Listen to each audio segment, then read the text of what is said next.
Hello everyone, আজকে আমি আপনাদেরকে একদম ঘরোয়া উপকরণে চিকেন পকোড়া বানিয়ে দেখাবো। তার জন্য নিয়ে নিয়েছি 250 গ্রাম বোনলেস চিকেন।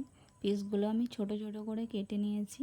এবার এর মধ্যে দেব 1 চামচ ভিনিগার। আপনারা ভিনিগারের বদলে পাতিলেবুর রসও ব্যবহার করতে পারেন। এর সাথে রেগুলার কিছু মশলা অ্যাড করে দেব। ঝালের জন্য দেব লঙ্কা গুঁড়ো, কালারের জন্য হলুদ গুঁড়ো, জিরে গুঁড়ো, গোলমরিচ গুঁড়ো, আদা ও রসুন বাটা, আর লাস্টে দেব পেঁয়াজ ও লবণ। এবার এই সব কিছুকে হাত দিয়ে খুব ভালোভাবে মেখে নিতে হবে।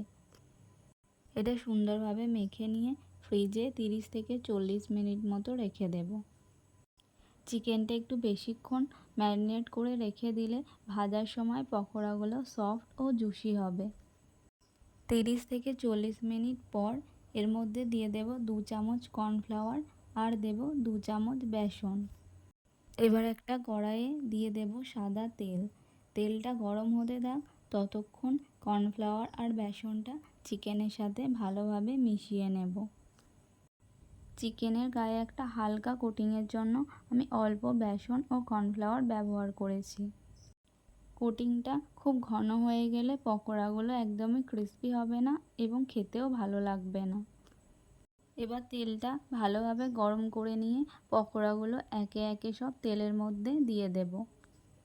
এখন গ্যাসের ফ্লেম মিডিয়াম রেখে সময় নিয়ে উল্টে পাল্টে পকোড়াগুলো লাল লাল করে ভেজে নিতে হবে। এগুলো গোল্ডেন কালার চলে এলে তেলটা ঝরিয়ে একটা পাত্রে তুলে নেব। ব্যাস, তাহলেই রেডি হয়ে যাবে গরম গরম চিকেন পকোড়া। আজ আসি, টাটা।